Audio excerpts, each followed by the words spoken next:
Welcome to episode 3 of the Reform Party's platform discussion.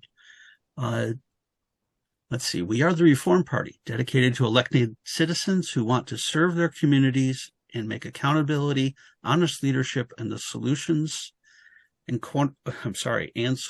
cornerstones of their term of service. The cast of our podcast. We have Rick, and I'm going to say where you're from. He's in North Carolina.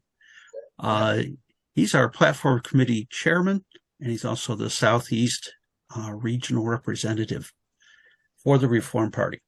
We have myself, Rich, here in Syracuse, New York, member of the platform committee and also secretary for the National Party. Sam in South Carolina. He's a member of the platform committee, and he's also our vice chairman of communications. And we have Jim in Nevada. He's the one in the different time zone.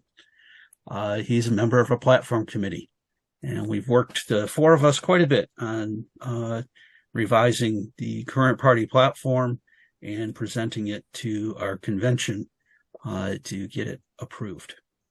In the last episode, we discussed fiscal responsibility, government size and scope, and legislative processes and lobbying. Brief pause here. We'll talk about something that every volunteer organization needs. This organization is nearly entirely volunteers. We've got a couple of outside people that we're trying to bring on board for some things, and they're not necessarily party people, but we're bringing them in for some skills. But generally, this whole organization runs on the efforts of volunteers. So if you're interested in the things we're interested in, and if you see our focus on good governance as something you want to contribute toward, we appreciate you stepping forward and being willing to share some time with the organization, national level, state level, local level, just ways to bring the good ideas forward. At the same time, of course, we always accept and encourage donations. And our website has a contribute link right at the very top of the homepage. And it's a simple process to make a donation to help support our systems that we run, the website, other technical things we have to pay for to keep going. All right. The current episode, this new episode, is on 3 topics, or 3 platform planks, I should say. Social and cultural issues, healthcare, and public education. And starting in with social and cultural issues, I'm going to hand off to Jim. We're going to read through the first level language on this topic, and then the second level language on this topic. So the first level is the short version, and a little bit longer in a second. Nothing's too extensive here. So Jim, off to you. Thank you, Rich. Social and cultural issues. The Reform Party promotes and encourages freedoms and assurances named in the Constitution of the United States. The party will not promote a position on social, cultural, and other non-government issues. We will engage when constitutional rights and freedoms are central to an issue. Candidates endorsed by the Reform Party may take a position and engage in debate on social and cultural questions. But candidates do not speak for the party. They are expressing their opinions. Sam? Right. So I'm going to go ahead and I'm going to read the level 2. So the Reform Party believes that social and cultural issues, i.e. abortion, gay marriage, end-of-life decisions, and similar topics, should not be the focus, or should not be our focus as a party.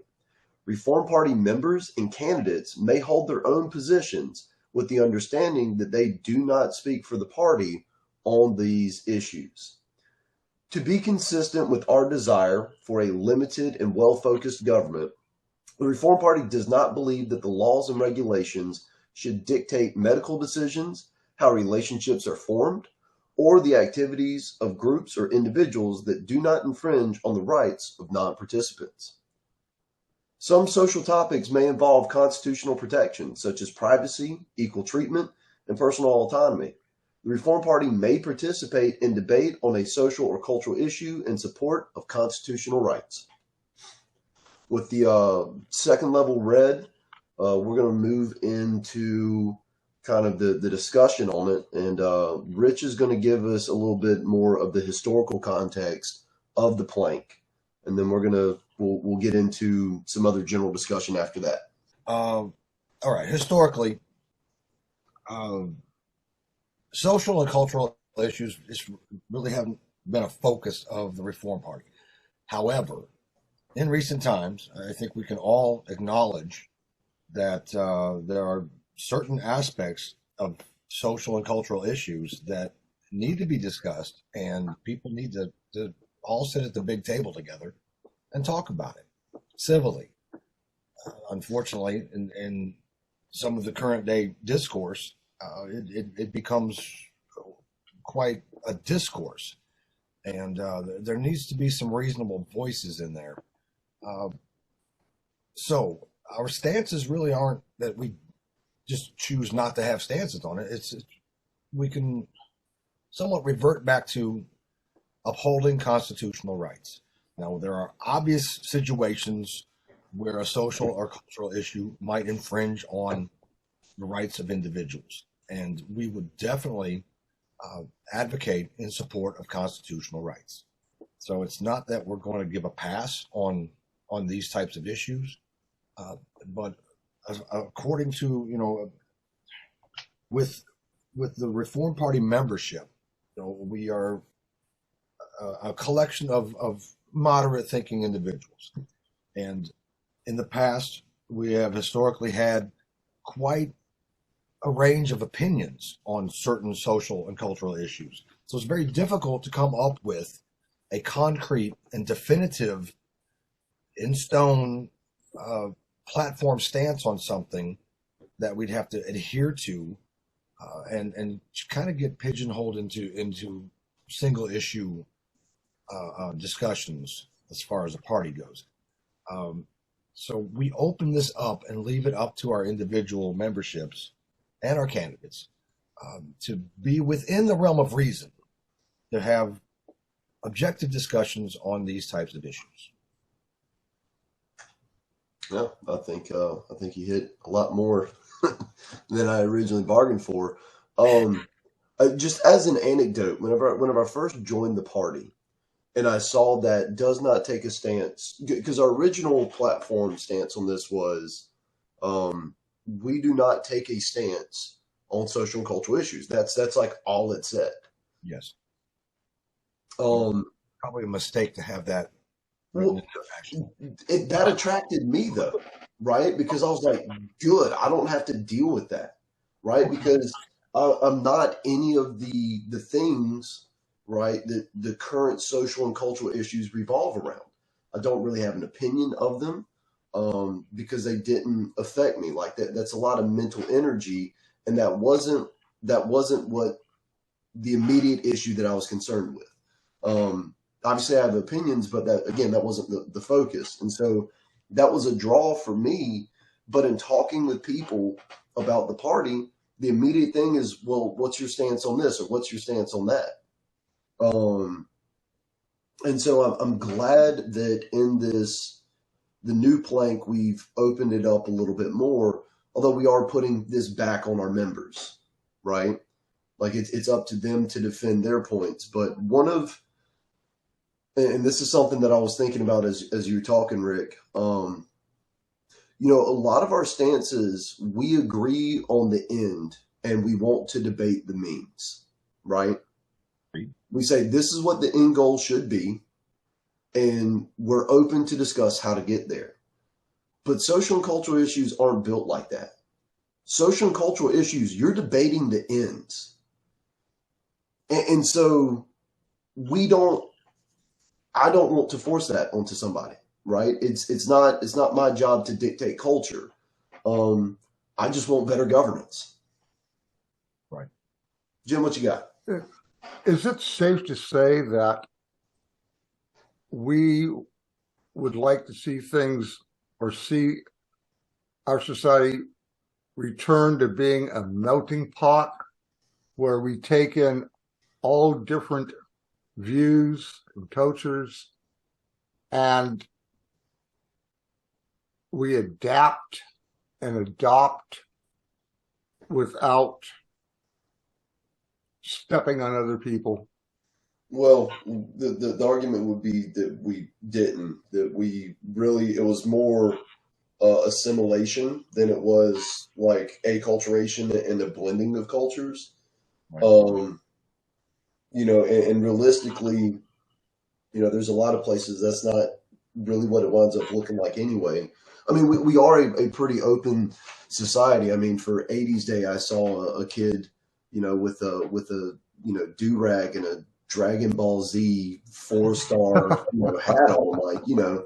So, I mean, there's a lot of cultural mixing that goes on. We're surprisingly open to it. Yeah, I mean, like, yeah, we're a pretty blended culture as is. So within the younger generations, you know, it's more there than you think. And again, I'm in the backwoods of South Carolina, right? So if I'm seeing it, certainly it's got to be in urban areas. Right. And if we default to a constitutional position, you know, what does the Constitution of the United States do for the most part? A lot of times it protects the rights of the few against the power of the many, right? So, you know, we have, and you know, when somebody says something about a minority demographic in some sort of social or cultural issue, it doesn't really have to be what some people would picture minority being, as far as race or color of skin, etc. But we're talking about any statistical group, any demographic, then you're going to have a few that think and have a different paradigm than the many. And Yeah. most people have just as much right as the many do. And constitutional rights really comes down to protecting those people just as anybody else. Yeah, equal protection under the law, right? Like you start getting into the the 14th Amendment. Yeah, and I think that's a big thing is, you know, really with certain Supreme Court decisions, you know, obviously you can argue that some decisions are better than others. But whenever things get enshrined in the Constitution, I think we pretty well all agree that we support it. You know, like that becomes a part of what the party supports is, you know, if it makes it into the Constitution. And those in our membership, you know, and there might be some instances where, you know, a Supreme Court decision or something within the Constitution kind of goes against what a majority of our membership might believe. And, you know, our stance would be to, okay, uphold the Constitution. It doesn't mean to be content. Yeah. You know, I mean, yeah, we're just seeking not right. several. We're seeking several constitutional amendments, I think, within our platform. Right. So it's much more than not having a stance on social and cultural issues. So that's the thing that we've been battling for, you know, a couple of decades to try to get this out there, to say, you know, just people who might be turned off by that and say that we just don't care. That's not fair. We do. And these things are important, and we will work towards better resolutions for things that are problematic. Something I wanted to add to this discussion Sure, is how we're directed in our platform stance regarding candidates and our endorsements of candidates. Yes. We don't ask them, there's no social issue litmus test. We do not ask them to adhere beyond what the Constitution asks for, you know, the protections and rights, the way they handle their debate, the way if there's a protest, the way they manage themselves. That matters to us regarding our endorsements of candidates. But anybody who, you know, I don't want to change topics here, but we get into if they're following our platform, and we don't want to be so restrictive that we make opinions part of our platform, or things that are situational, that sort of thing. Things in our platform should be something that's true and consistent and reliable essentially all the time. And if candidates are in the boat for that, we're good. And that's something, thinking about endorsements, and we've got different elections coming up every year and with discussions with potential candidates. And I want to make sure that they're aware that this isn't something we're going to test them on. Yeah. I just wanted to hit real quick on one of the reasons that we really thought it was important to word this in a good way is whenever you talk about culture, right? And that's essentially what this is trying to legislate. You're trying to legislate culture. It becomes very core to people's identities. Yes. And because the Reform Party is a national party, certain elements of this would be kind of trying to dictate people's culture across the country, and that's not that hasn't been a winning strategy.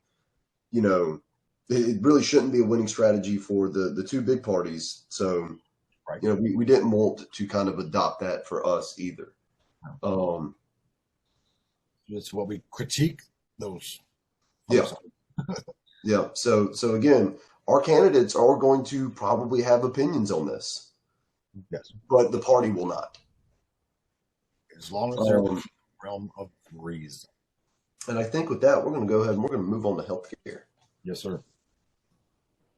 All right. So carrying on with the first level of our healthcare plank, medical services and treatment should be accessible to all Americans and those in our country. The Reform Party will develop and promote recommendations regarding healthcare availability and financing, including facility-based costs, insurance costs, and government involvement. I'm going to hand it over to Jim to read the first round of level 2. Thank you, Sam. Health maintenance and treatment should be managed between individuals and their doctors. Insurance providers and government policies should support these relationships without interfering in them.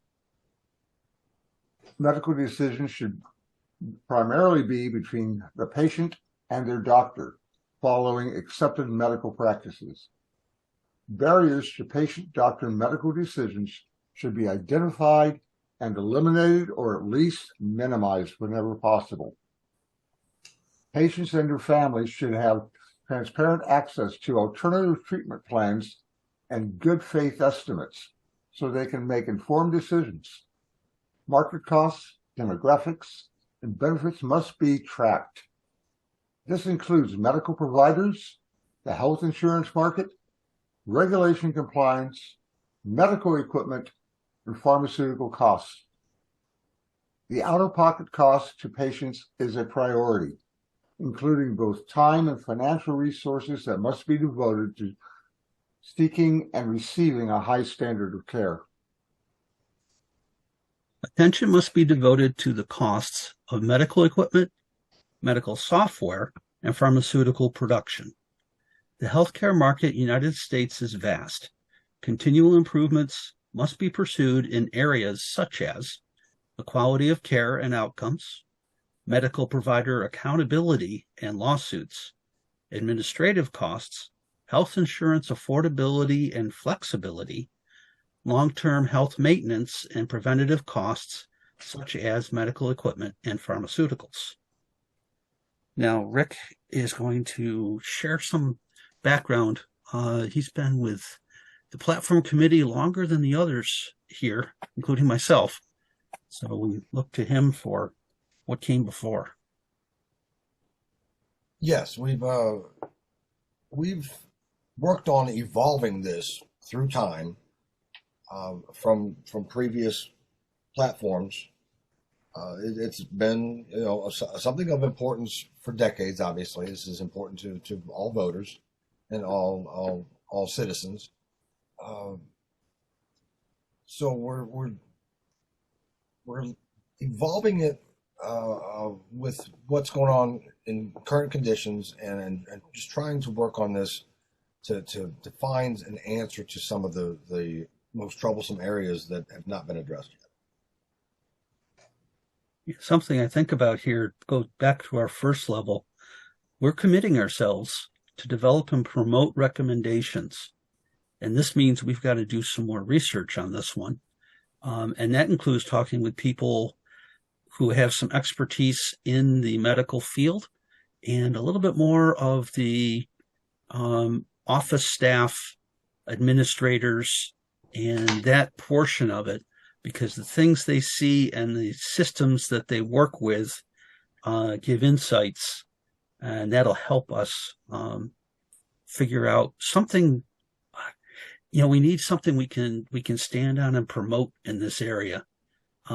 We've had discussions in our public meetings at the end of each month, and with retirees and folks that are dealing with Medicare and Medicaid and other federal programs, state programs, and the different challenges. And we're got an obligation to ourselves here, and we're stating in our platform that we will dig into this further. Yep. It occurs to me something that doesn't come up very often when talking about cost of insurance is the cost of malpractice insurance. Right. I would hazard a guess that is very much a contributing factor to the high cost of medical care. Yes. Anybody in business, when you have a cost that goes up and is incurred, it gets passed along to the customer. So they have to, medical providers have to cover what's happening with that aspect, and it's gotten quite costly as far as carrying insurance for malpractice. Yes. That's a component. That's a component that needs to be dug into as to what portion of the challenge is there. One of the portions I've become more and more familiar with is pharmaceutical. Difference between a negotiated insurance rate cost and the unnegotiated retail rate cost. Yes. For the uninsured. And there's something with that market, that with the way it operates, that from a business standpoint makes sense. From a consumer standpoint, it makes any uninsured severely disadvantaged. And we need to look at that market too. Yeah. I'm going to go into something more of a personal observation and belief, and I'm not take too long in doing it. But this is a very complex situation, but I want to focus on that first sentence. Health maintenance and treatment should be managed between individuals and their doctors. And this came about, the importance of saying that came about because the complexity of the system has gotten to the point where individuals are almost removed from the front part of the equation. And you start getting interaction between doctors' offices and medical providers and insurance companies through coding and things that don't include the individuals. So there's a lot of stuff that, it's the surprise costs. Some people talk about when you get an explanation of benefits about what your portion is after the whole process is done and over with. And it seems that there should be something more objective as far as the inclusion of individuals in their choices so that they can use free market mechanisms that actually bring costs down as comparison shopping, and it would create a situation where doctors have to use competitive pricing. If you take those mechanisms out of the equation, you've got prices that organically rise. I realize I haven't really said much on this topic. and it kind of comes out of a place where, you know, my family's young, and you know, we're fairly healthy. But at some point in time, we're going to have to rectify that, right? So like, the healthcare costs are still high, considering how little healthcare we actually use, you know, and so all that money that goes to insurance, I often question, is that going to healthcare, or is that just going to pay for, you know, people conducting office work, right? So I don't know, like overall, I would like to talk and see if we can explore systems that are not a, you know, a tragic lottery, essentially, where, you know, if you get a payout, it's because something awful happened. True. So there's a lot to explore on this topic, and you know, it's a very nuanced and you know, bureaucratic topic that, as Rich said, requires the people that are doing it to come and speak. If you are in the healthcare field and you are encountering these issues, come and speak to us about it, right? And we'll find the solutions for it, you know, through this crowdsourcing. Good point. There's Sam, Go ahead. you just touched on something that I want to say. Going back to Rich and his earlier call for volunteers, if any of our listeners have direct knowledge in this area, please get in touch with us. Not even to join the party, just get in touch with us, give us information. Help us know what we don't know. Yeah. Because this is a topic that has high emotions,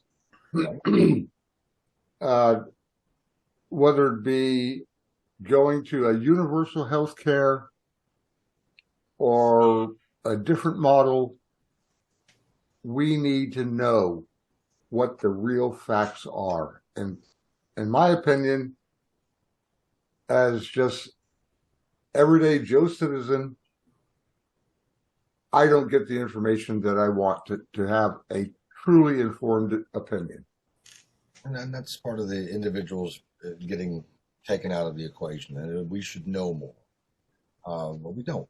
There's levels of complexity. I'm going to go through, if we have time for this, a scenario where, as I say, this is talking about medication, pharmaceuticals. I'm an owner of a pharmacy, and I get pill X at cost $2 a pill. Woman comes in, and I could sell to her $4 a pill, and and be all right. But she's got insurance, and as soon as she mentions that she has insurance and the copay is $10, there's a gag clause on my pharmacy. I cannot tell her what my cost is. So she pays $10 for a pill that I would have only charged her $4 for. And there's a mechanism where I'm only getting $3 of that. And where does the $7 go? $7 goes back to the pharmaceutical company. So we've got to take a good look at what's going on in the mechanisms that cause the problems of increased cost. Yep. Everything in a market makes sense to somebody. So we've got to find those somebodies and figure out. It's not that it's all the worst thing ever. It's never like that. It's the result of a certain amount of good intentions. It's a market, so a certain amount of greed, a certain amount of encouraging innovation. There's several. So having shared our outlook and our continued efforts on the topic of healthcare, we're going to move on to discussing public education. And this will be an interesting and fun topic. That's another one on public education, our first level language, shorter version of our platform plank. Economic stability and national security are dependent on an informed and educated public. Each level of government has an interest in providing educational resources in all communities. The Reform Party looks for alliances and policy groups and subject matter experts. With their guidance, we will pursue and promote access to education for all and performance and financial accountability metrics for all programs supported with public funds. All right, now I'm going to read the second level. All communities benefit from having educated workers, voters, public servants, and residents. Every child in every community should have access to quality education that prepares them to compete in a global economy. Likewise, adults should have access to college and continuing education to support employment, career advancement, and personal growth. This enables everyone to contribute to their community. Government resources must be wisely allocated and outcomes monitored with a goal of continual improvement in all government-supported programs. Initiatives that promote standardization and universal testing must not negatively impact the primary mission of education. We support research and pilot programs targeted at resolving gaps in educational opportunities. For example, salary initiative programs may be necessary to ensure full staffing in core subjects in some school locations. Now, I guess Rick is going to lead us back into the little bit of the historical context of this. Well, yeah, the historical context is that this has been an ongoing separate plank of the Reform Party for decades, from its inception, and we all know, we have a fairly good idea that there's trouble with the U.S. education system, and we will continue to work towards bettering an understanding of what the problems are, and to find better resolutions to continue in the future to improve our education system. Yeah. I don't know if I was fully involved whenever we started drafting this stance. I don't think you but I think we did do a little bit of revision to it before it went to convention. And there's elements of it that I really like.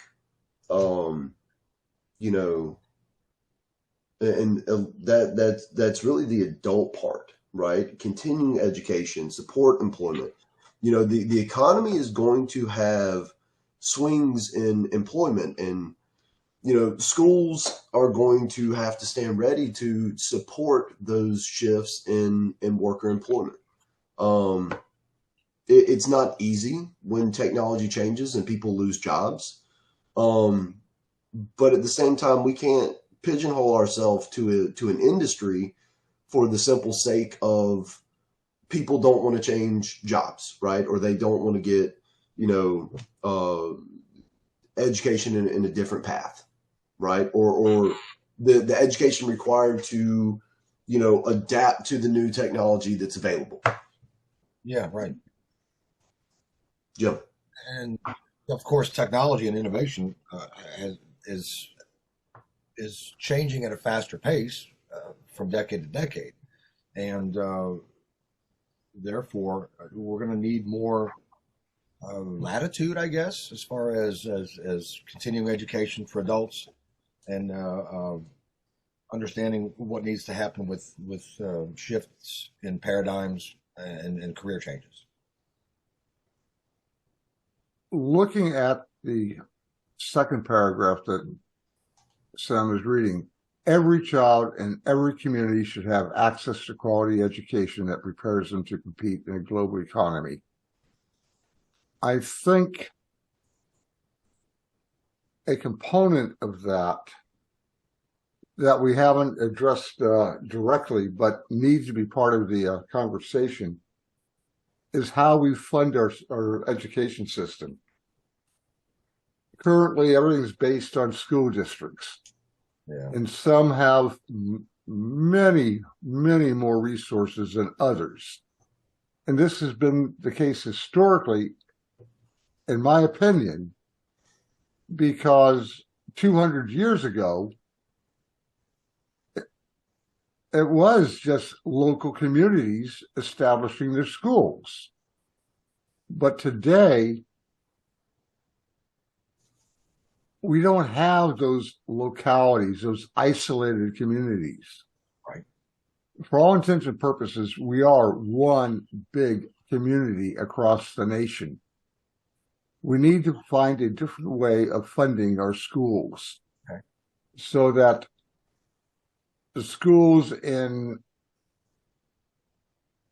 I don't know the exact term to use, the central city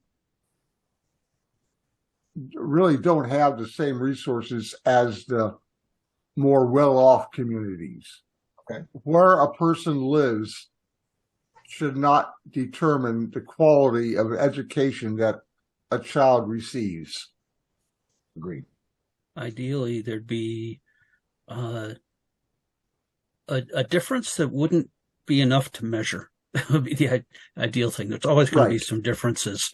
You've got management structures and this sort of thing, principles, and there are some things that are going to differ within a building. If you've got a concentration of interest in a certain subject area, it just happened to come together with the students and the teachers in that school. You want to encourage it, and you don't have to bring it to everybody, but if it works, maybe you do.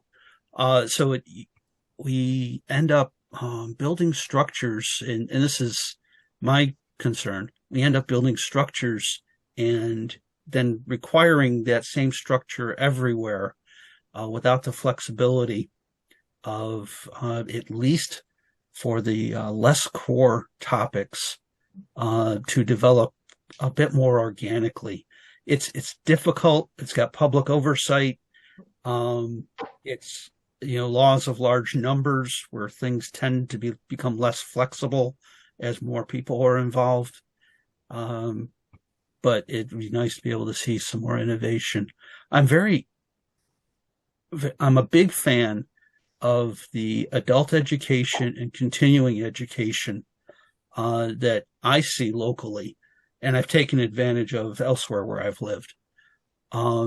Just from the standpoint of hobbies through doing your own income taxes and accounting and taking a psychological assessment and a lot of different things to develop an adult are made available and facilitated through our schools as well. I mean, well, what are those little schools called within your town that, they're community college, right? And so this idea that they exist to kind of support these community elements, be it, hobby or whatever, it doesn't always have to serve the purpose of, essentially making more money, we're big into this idea of self-fulfillment, right? Like, do you feel like you are reaching your potential? And that's one of the more modern goals of education, is helping people to gain the skills to reach that potential. That's a good point. I kind of want to give that same, shout out that we did for nurses and hospital staff to people within the education system. They're the ones that fight this battle every day. They see what works. They see what doesn't work. They are professionals that are committed to their jobs, their children. They know they know the importance of their mission. Are often blamed for some of the failures of the system. And so, that same kind of thing that we did with the hospital staff, I'd say the same thing would go for education. Like, if you see these problems, reach out to us, because you're, again, this local level, there's a need for funding, and I think that we should look into that as a party, like how funding is actually, handled nationally, state levels, and then to the local. But part of that idea is that local control allows for the potential for innovation. So we need to find the ideal level of educational innovation, because if government gets too big, then it gets too cumbersome. Sam, I feel compelled at this point to mention that you have firsthand experience in this, since you are, in fact, yourself an educator. Yep. And it's, so I transitioned from, well, not really a transition. I got out of college, I got out of the Marine Reserves, and what do you do with a political science degree and serve your country? Well, my option was become an educator, and I've been that for 8 years. And honestly, 8 years is, that would be 2 enlistments, but that's not, 8 years ain't long for an educator. Well, brother, salute. The challenges that I see, are numerous. You show up every day with that mission in mind, but I'm sitting, in front of me, I've got, graduate school work on, gifted education, right? And like paradigm shifts within it. The teachers are professionals, right? And what we do is a science. It's not just, especially once you get to your, I can't speak on primary education, right? Because I deal more on the high school level, but it's not a game to us. It's an art form. And there's, and they take it seriously. So, we go from this, we realize that all communities benefit from having educated workers and voters and public servants and residents, and that occurs within the schools. Schools, this U.S. public education is what binds the country together, right? On these smaller levels. So, I guess another thing that I would point out that definitely generally grinds most teachers is the standardization and universal testing. We feel often does negatively impact the primary mission of education. I don't know about you, but I don't remember the last time that I had a multiple choice conversation outside of a video game. I lived in upstate New York for a year. About half of the tail end of my junior year and the first half of my senior year in high school. And I do not have a high opinion of New York's Board of Regents exams. I felt that the classes I took, all they did was teach me how to take the test. Our daily homework in virtually every class was study the Regents exam from prior years. It was not an enjoyable experience. My experience in New York State education lasted a little bit longer, slightly different time frame. And yes, the Regents exam was a big deal for the courses that had Regents exams. Not every course did. And there was a period of mostly learning the rhythm of the test. And that's where you would go through practice exams and this sort of thing. So you're not really learning anything new during those days or weeks of preparation, but you are getting ready to make sure that the structure and format and the time limits and that was built around the testing process you were comfortable with by then. I guess that can take us to this next part, that final paragraph within our level 2 of, the support and research of pilot programs, right? Like, education research is still, continuing. Again, the article that I'm reading right now really talks about shifts in understanding gifted students. Like if you were a genius, they used to have very negative perceptions of people that were just uncharacteristically smart. And so like that's changed over time, and the how to teach and the psychology of it and everything else is still kind of evolving. So I didn't enjoy those years either. might have been a little bit before you, but now we test people in third grade, and we actually ask, can we test people before that? Or actually, it would be second grade. But no, there's a lot of good stuff, I think, to come in education, and the newer technology that is becoming available, just as it's revolutionizing the workforce, has the power to revolutionize education. But it's a very traditional institution and is sometimes resistant to change. Sometimes that's by educators, sometimes that's by administrators, and a lot of times that's by communities that just what they went through, their cultural experience, is what they think must happen to the next generation, even though the economic and social conditions are potentially changing, right? And I think that's one of the things that I'd advocate for.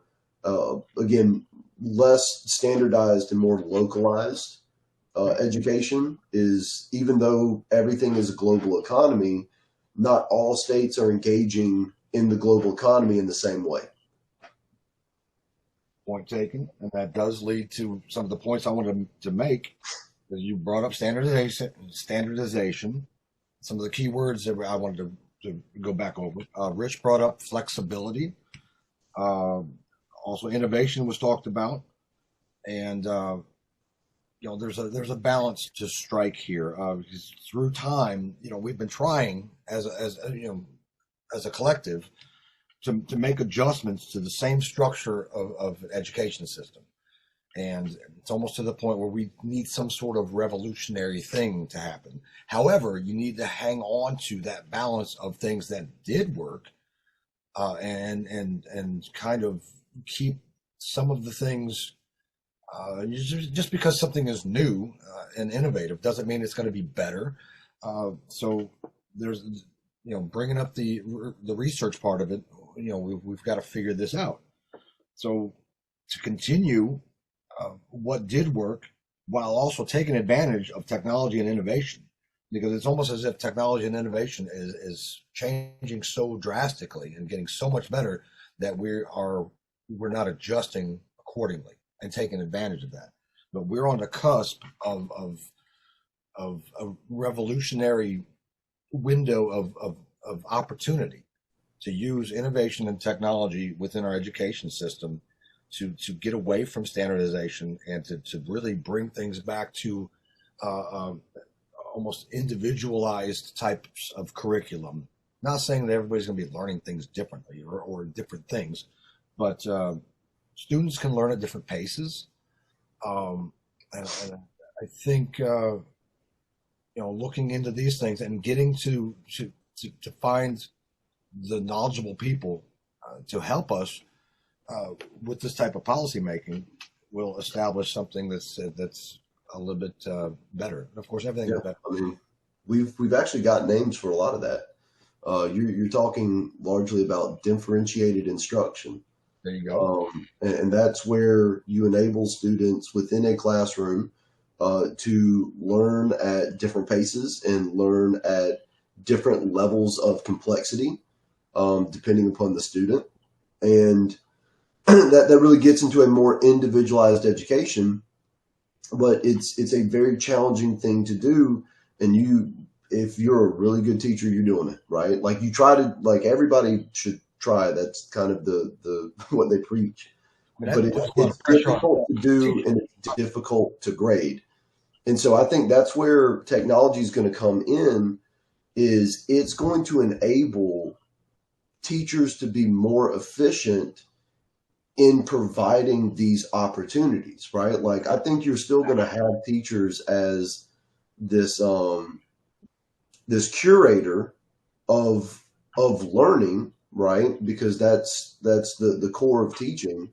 But maybe I get to focus more on the coaching side, not so much on the dragging you kicking and screaming to, Yes. you know, a standard. Sam, Yeah. I want to interject here real quick that my own experience, this is when I was a senior in high school, I took a physics class, and my instructor, Mr. Ishii, I'll never forget him, if only because by about 45 minutes into the class, he was pointing at the blackboard, holding the chalk like a cigarette. He couldn't wait for class to end to get to the teacher's lounge.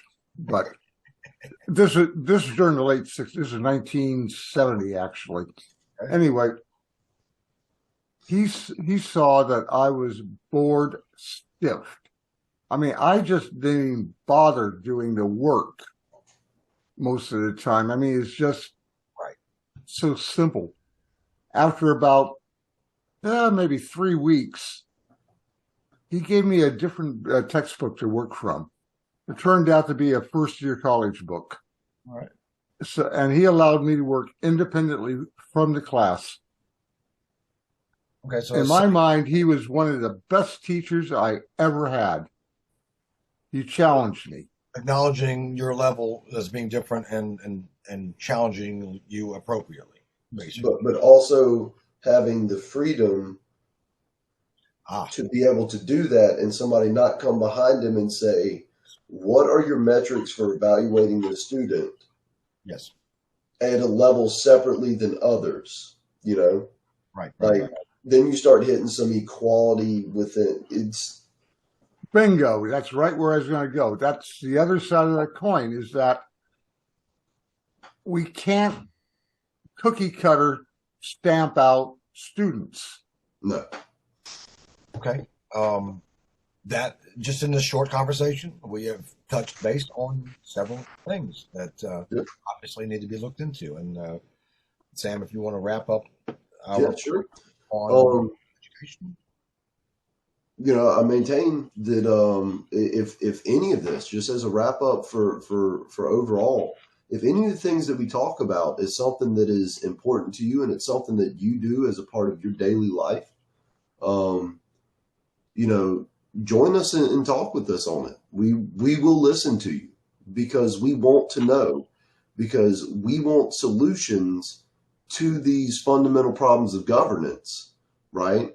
We don't want to sit up here and preach our ideology and dogma to you. We want this end state, which is we have educated workers, voters, public servants, and residents. And people can attain, you know, or hit that self-fulfillment and get the job that they want, right? We want successful, educated people. We'll be excited about engaging with you on this too. Yeah. Yeah. And you know, we know that everything has some nuance and everything's a lot, and you got to talk to us. You got to break it down Barney style, if that's a Lincoln phrase that you recognize. Right. You know, so it's we got a lot of topics to go over. Right. I'd like to say that it should be apparent that among the four of us, we have our disagreements. Oh yeah. But I'm going to say, thanks to our own educational experience, I mean, I like to think because of our own education, we've learned how to discuss these differences and come to a recognition, Yeah. an understanding. Everyone has their own experiences, or everyone experiences things differently. Yeah. Whether they were presented to them differently or received differently. And there's the adherence to the norm Yep. aspect of education, and there's the how far can we go outside the norm and still accomplish the goal for that person on the outside of the norm. And Jim, that story about your physics teacher was great for exactly that. He probably needed to get to a point where he realized what was safe to do with you. I'm just speculating on that few weeks versus what he knew. I'm sorry, I can't do anything other than, one syllabus. Yeah. But thankfully, he either had encountered that situation before and learned how to manage it from there, or needed to size you up better before he could. Because sometimes the board student, you hand them, you may misdiagnose the need there. And part of it was he probably wanted to keep me from causing trouble. Give him more work. Maybe so. Okay. So is that a wrap for education? Yeah, and then we're going to... Obviously, there's ways to improve educating our children, and we were going to do our best to find better ways of doing it. Well, yeah, and it's so too is every other discipline, right? Like we're a whole society that's really based around the scientific method. Everybody, all the time, is trying to find a better way to do the thing that they're doing, and we just want to help facilitate that. Which I guess takes us into what are we going to do next? Right. This is going to conclude our episode number 3, covering public education, healthcare, and social and cultural issues. And we're going to announce our next episode.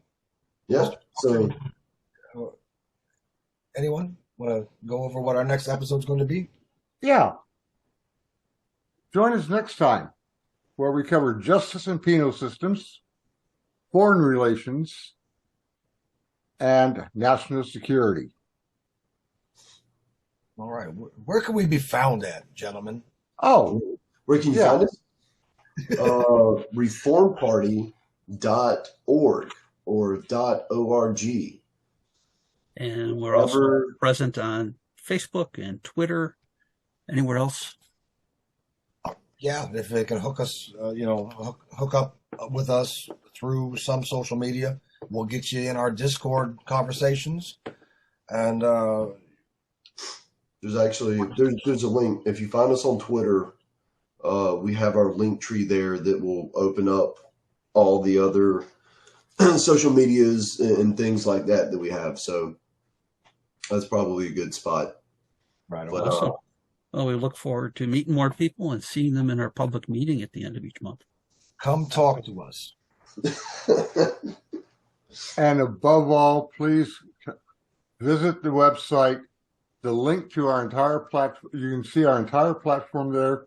Either read it on the site or download the document so you can read it at leisure. It's worthwhile.